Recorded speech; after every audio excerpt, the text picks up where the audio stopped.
Čigānu kultūras biedrība Roma sadarbībā ar Vācu biedrību Erfolk ir uzsākusi kārtējās Eiropas projekta realizāciju veselīgas dzīves skola. Projekta mērķis ir palielināt Romu kopienas dzīves kvalitātes līmeni, kā arī uzlabot higienas un sadzīves prasmes. 9 mēnešu laikā projekta dalībnieki izkops sadzīves prasmes, kā arī apmeklēs psihologu nodarbības, kuru pamatēma būs bērnu audzināšana un komunikācija ar bērniem, tāpat arī pozitīva mikroklimata veidošana ģimenes attiecībās. Очень важны, особенно для нашей молодежи. Šie projekti ir ļoti svarīgi, jo īpaši mūsu jauniešiem, lai integrētu viņus sabiedrībā, lai veicinātu viņu izglītības līmeņa un garīgās audzināšanas attīstību. Projekta ietvaros ir atvērta pirmā sabiedriskā veļas mazgātava. Jāatzīmē, ka jaunatvērtās mazgātavas iekārtas ir mūsdienīgas, atvestas no Holandes. Nepieciešamības gadījumā mazgāšanas procesu var veikt pat izmantojot Wi-Fi sistēmu.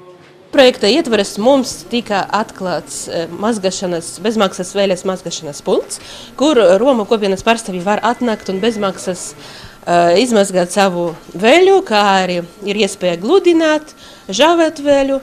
Ludmila Marcinkeviča bija viena no pirmajām, kas ieradās aplūkot klātienē Romu sabiedrisko veļas mazgātuvu.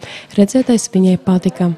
Tā ir ļoti laba ideja. Liels paldies tam cilvēkam, kurš to izdomāja un ierosināja. Es nodošu informāciju visiem, kam šis pakalpojums ir aktuāls, lai nāk un izmanto. Es domāju, visi būs priecīgi par šādu iespēju.